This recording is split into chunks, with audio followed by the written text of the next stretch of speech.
ರನ್ಯಾರಾವ್ ಚಿನ್ನ ಸಾಗಾಣಿಕೆ ಪ್ರಕರಣದಲ್ಲಿ ಸ್ವಾಮೀಜಿಯ ನಂಟು. ಯಾರೀ ಪ್ರಭಾವಿ ಸ್ವಾಮೀಜಿ? ಅವರಿಗೂ ಚಿನ್ನ ಕಳ್ಳ ಸಾಗಾಣಿಕೆಗೂ ಇರುವ ಸಂಬಂಧ ಏನು? ದುಬೈನಿಂದ ಚಿನ್ನ ಕಳ್ಳ ಸಾಗಾಣಿಕೆ ಪ್ರಕರಣದಲ್ಲಿ ಬಂಧಿತ ನಟಿ ಹಾಗೂ ಹಿರಿಯ ಪೊಲೀಸ್ ಅಧಿಕಾರಿಯ ಪುತ್ರಿ ರನ್ಯಾರಾವ್ ಜೊತೆಗೆ ಪ್ರಭಾವಿ ಸ್ವಾಮೀಜಿಯೊಬ್ಬರ ನಂಟಿರೋ ಮಾಹಿತಿ ಗೊತ್ತಾಗಿತ್ತು. ಈ ಸಂಬಂಧ ಡಿಆರ್ಐ ಹಾಗೂ ಸಿಬಿಐ ಅಧಿಕಾರಿಗಳು ಜಂಟಿ ಕಾರ್ಯಾಚರಣೆ ಮುಂದುವರೆಸಿದ್ದಾರೆ. ಮತ್ತೊಂದು ಕಡೆ ಸಿಐಡಿ ತನಿಖೆಯನ್ನ ಕೈಬಿಡೋಕೆ ರಾಜ್ಯ ಸರ್ಕಾರ ಮುಂದಾಗಿದೆ. ಕರಾವಳಿ ಮೂಲದ ಬೆಂಗಳೂರಿನ ಆರ್ಟಿ ನಗರದಲ್ಲಿರುವ ಪ್ರಭಾವಿ ಸ್ವಾಮೀಜಿಯೊಬ್ಬರು ರನ್ಯಾಗೆ ನಿಕಟವರ್ತಿ ಅನ್ನೋದು ತನಿಖೆಯಿಂದ ಗೊತ್ತಾಗಿದ್ದು, ದುಬೈನಲ್ಲಿ ಕಚೇರಿ ತೆರೆದಿರುವ ಈ ಸ್ವಾಮೀಜಿ ಕ್ರಿಪ್ಟೋ ಕರೆನ್ಸಿ ಹಣ ವಿನಿಮಯ ಮಾಡ್ತಿದ್ರು ಅನ್ನೋದು ಬಯಲಾಗಿದೆ. ಈ ಸ್ವಾಮೀಜಿ ಕೇಂದ್ರ ಮತ್ತು ರಾಜ್ಯ ಸರ್ಕಾರದ ಅನೇಕ ಗಣ್ಯ ವ್ಯಕ್ತಿಗಳ ಜೊತೆ ನಿಕಟ ಸಂಪರ್ಕ ಇಟ್ಕೊಂಡಿರೋದನ್ನ ಡಿಆರ್ಐ ಅಧಿಕಾರಿಗಳು ಪತ್ತೆ ಹಚ್ಚಿದ್ದಾರೆ. ರನ್ಯಾ ಬಂಧನವಾದ ವೇಳೆ ಡಿಆರ್ಐ ಅಧಿಕಾರಿಗಳು ಆಕೆಯ ಮೊಬೈಲ್ ವಶಕ್ಕೆ ಪಡೆದು ಆಕೆಯ ಸಂಪರ್ಕ ಜಾಲದ ಬಗ್ಗೆ ಇಂಚಿಂಚು ಮಾಹಿತಿಗಳನ್ನು ಸಂಗ್ರಹಿಸಿದ್ದಾರೆ. ಅದರಲ್ಲಿ ಖಾಕಿ, ಖಾದಿ ಮತ್ತು ಕಾವಿ ಹಾಗೂ ಗಣ್ಯ ವ್ಯಕ್ತಿಗಳ ದೂರವಾಣಿ ಸಂಖ್ಯೆಗಳು ಕಂಡುಬಂದಿವೆ. ಈಗಾಗಲೇ ಪಂಚತಾರಾ ಹೋಟೆಲ್ ಉದ್ಯಮಿಯೊಬ್ಬರ ಸಂಬಂಧಿ ತರುಣ್ ನನ್ನ ಬಂಧಿಸಿರುವ ಡಿಆರ್ಐ ಅಧಿಕಾರಿಗಳು ಈ ಪ್ರಕರಣದಲ್ಲಿ ಮತ್ತಷ್ಟು ಮಂದಿಯನ್ನ ಬಂಧಿಸೋಕೆ ತನಿಖೆಯನ್ನ ಚುರುಕುಗೊಳಿಸಿದ್ದಾರೆ.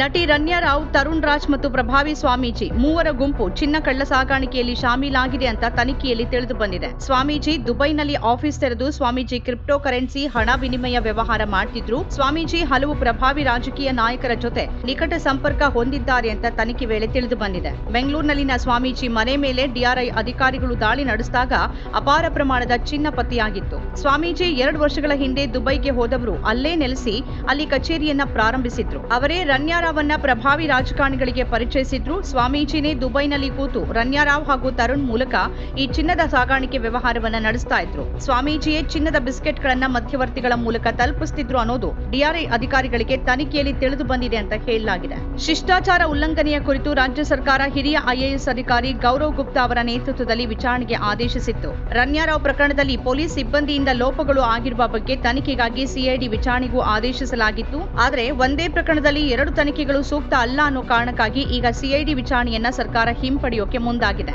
ರನ್ಯಾರಾವ್ ಅವರ ಮದುವೆಯ ಫೋಟೋದಲ್ಲಿ ಸಿಎಂ ಸಿದ್ದರಾಮಯ್ಯ, ರಾಜ್ಯ ಗೃಹ ಸಚಿವ ಡಾಕ್ಟರ್ ಜಿ ಪರಮೇಶ್ವರ್ ಮತ್ತು ರನ್ಯಾ ಕುಟುಂಬದ ಸದಸ್ಯರು ಜೊತೆಯಾಗಿ ನಿಂತಿರುವ ಫೋಟೋ ಒಂದು ಸಾಮಾಜಿಕ ಜಾಲತಾಣಗಳಲ್ಲಿ ವೈರಲ್ ಆಗಿದೆ. ಚಿನ್ನ ಕಳ್ಳ ಸಾಗಣೆ ಪ್ರಕರಣದಲ್ಲಿ ಸಿಲುಕಿರುವ ನಟಿ ರನ್ಯಾ ಜಾಮೀನು ಆದೇಶವನ್ನ ಬೆಂಗಳೂರಿನ ಆರ್ಥಿಕ ಅಪರಾಧಗಳ ವಿಶೇಷ ಕೋರ್ಟ್ ಮಾರ್ಚ್ 14ಕ್ಕೆ ಕಾಯ್ದಿರಿಸಿದೆ. ಚಿನ್ನ ಕಳ್ಳ ಸಾಗಣೆ ವೇಳೆ ನಟಿ ರನ್ಯಾರಾವ್ ಬಂಧನ ಆಕೆಯ ಪತಿ ಜತಿನ್ ಹುಕ್ಕೇರಿಗೂ ಸಂಕಷ್ಟ ತಂದೊಡ್ಡಿತ್ತು. ಡಿಆರ್ಐ ಅಧಿಕಾರಿಗಳು ಬಂಧಿಸಬಹುದು ಅನ್ನೋ ಭೀತಿಯಿಂದ ರನ್ಯಾರಾವ್ ಪತಿ ಹೈಕೋರ್ಟ್ ಮೆಟ್ಟಿಲೇರಿದ್ರು. ಹೈಕೋರ್ಟ್ ಜತಿನ್ ಹುಕ್ಕೇರಿಯನ್ನ ಬಂಧಿಸದಂತೆ ಆದೇಶಿಸಿದೆ. ವಿಚಾರಣೆಗೆ ಸಹಕರಿಸಿದ್ರು. ಡಿಆರ್ಐ ಅಧಿಕಾರಿಗಳು ತಮಗೆ ಕಿರುಕುಳ ನೀಡುತ್ತಿದ್ದಾರೆ ಅಂತ ಜತಿನ್ ಹುಕ್ಕೇರಿ ಹೈಕೋರ್ಟ್ ಮೆಟ್ಟಿಲೇರಿದ್ರು.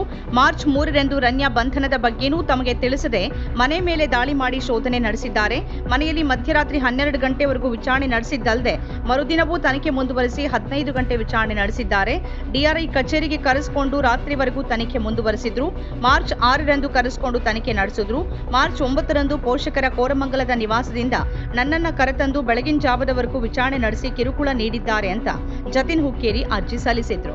ನಮ್ಮ ಕಾರ್ಯಕ್ರಮಗಳನ್ನ ನೀವು ನೋಡ್ತಾ ಇದ್ರೆ ನಮ್ಮ ಚಾನೆಲ್ ಅನ್ನ ಸಬ್ಸ್ಕ್ರೈಬ್ ಮಾಡಿ, ಪಕ್ಕದ ಬೆಲ್ ಐಕಾನ್ ಒತ್ತಿ ನಮ್ಮನ್ನ ಬೆಂಬಲಿಸಿ. ಹಾಗೆ ನಮ್ಮ ಕಾರ್ಯಕ್ರಮಗಳನ್ನ ಲೈಕ್ ಮಾಡಿ, ಕಮೆಂಟ್ ಮಾಡಿ, ಅದನ್ನ ಬೇರೆಯವರಿಗೂ ವಾಟ್ಸ್ಆಪ್ ಮೂಲಕ ಶೇರ್ ಮಾಡಿ. ನೀವು ಹೀಗೆ ಮಾಡಿದಾಗ ನಮ್ಮ ಚಾನೆಲ್ ಇನ್ನಷ್ಟು ಮತ್ತಷ್ಟು ಜನರಿಗೆ ತಲುಪಲು ನೀವು ನಮ್ಮೊಂದಿಗೆ ಸಹಕರಿಸಿದ ಹಾಗಾಗುತ್ತೆ. ಇದು ನೀವು ಯಾವುದೇ ಖರ್ಚಿಲ್ಲದೆ ಕೆಲವೇ ಸೆಕೆಂಡುಗಳಲ್ಲಿ ನೀಡಬಹುದಾದ ಸಹಕಾರ. ಧನ್ಯವಾದಗಳು.